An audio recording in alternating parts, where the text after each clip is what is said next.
ఇది కథ పుష్ప రేంజ్ అంటే. మొబైల్ మసాలా వారి ఫిల్మ్ నగర్ కబుర్లలోకి వెళ్ళిపోదాం పదండి, మాట్లాడేసుకుందాం. అల్లు అర్జున్ గారు హీరోగా, సుకుమార్ గారి దర్శకత్వంలో పుష్ప ది రూల్ చూసాము. పుష్ప 1 కి ఇప్పుడు కొనసాగింపుగా నెక్స్ట్ మనం చూసేబోతున్నటువంటి సినిమా పుష్ప 2 సోమవారం అంటే ఈ రోజు అల్లు అర్జున్ గారి పుట్టినరోజు సందర్భంగా 11/7 టీజర్ రిలీజ్ అవ్వడం అండ్ సరికొత్త పోస్టర్. అతడు అన్ని అడ్డంకుల్ని దాటుకుని పైకి ఎదిగాడు, ఇప్పుడు రూల్ చేయడానికి వస్తున్నాడు అంటూ క్యాప్షన్.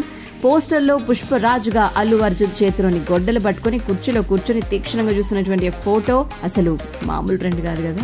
సో శ్రీవల్లి క్యారెక్టర్ కి సంబంధించినటువంటి ఫోటోని రష్మిక బర్త్డే స్పెషల్ గా మనం చూసాం. పట్టు చీర కట్టుకొని బంగారు ఆభరణాలు పెట్టుకుని చేతి వేళ్ల మధ్య నుంచి ఒక కన్నుతో చూస్తున్నటువంటి ఆ ఫోటోకు అభిమానులందరూ ఫిదా అయిపోయారు. మరి బన్నీ బర్త్డే స్పెషల్ అయితే గనక అస్సలు మర్చిపోలేకపోతున్నారు. ట్రెండింగ్ లో పెట్టేసి అభిమాన హీరోని ఆరాధించేస్తున్నారు పుట్టినరోజు సందర్భంగా.